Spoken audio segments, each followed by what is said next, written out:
Good afternoon, everyone. All those food price rises I was speaking about because of the intensification of the grand solar minimum, they're beginning right now. Spring wheat, drought conditions, spike in price, preceded by that out-of-season blizzard which wiped out 35% of the winter wheat crop.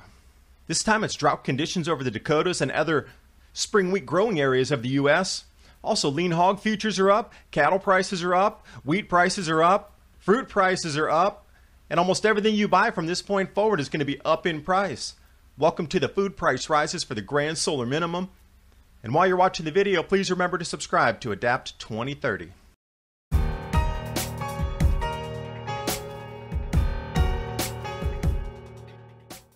Dakota drought sparking biggest spring wheat price spike in 7 years.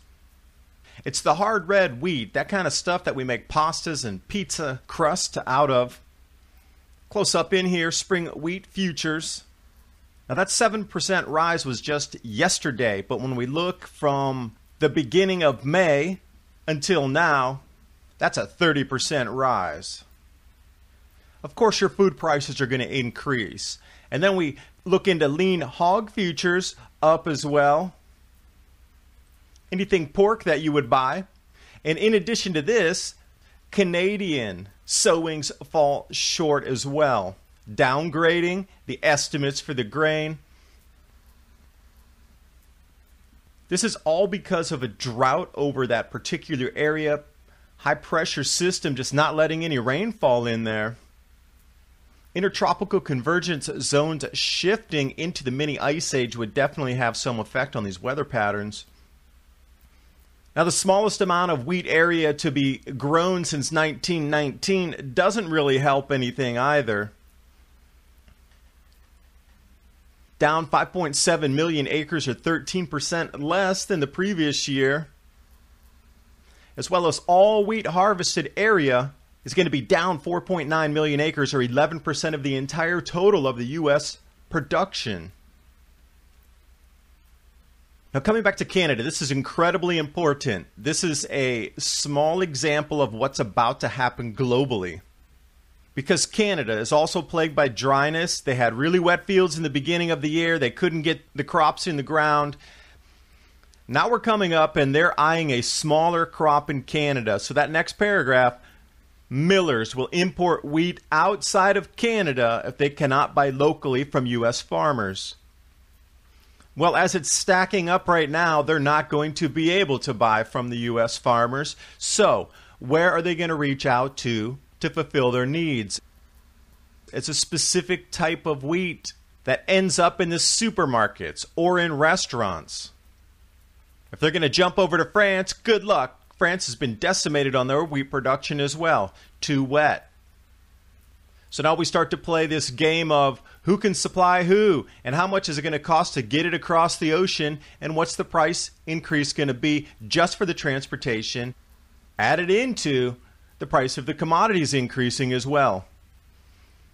Okay, this is a small example. They're probably going to need a few extra million tons. But what happens when the grand solar minimum really intensifies, and by 2019 and 2020, we're looking for 100 million tons.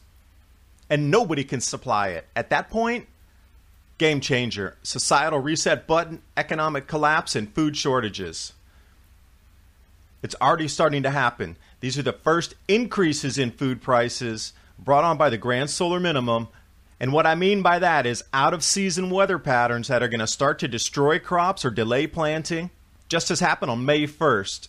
That out-of-season blizzard with a cyclonic spin in it, turning wheat fields into snow fields, ice rinks. Took them days and days to even get out there to survey because there was so much snow and ice. That also made wheat soar the most on record in a single day gain. They actually stopped trading 3 days in a row because it hit limit up every single day. And that was the same thing with the cattle futures.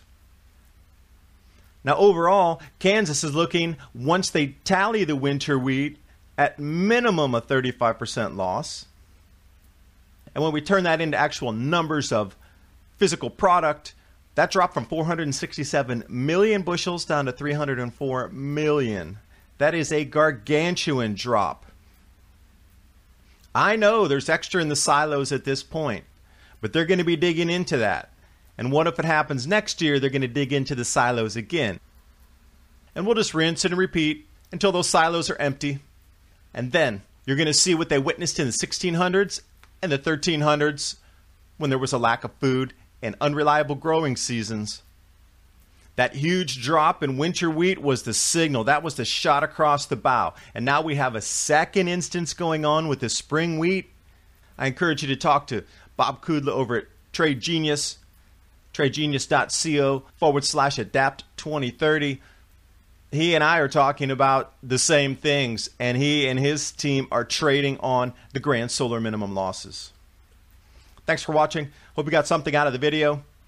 The food prices you see right now are the cheapest you will ever see for the rest of your life.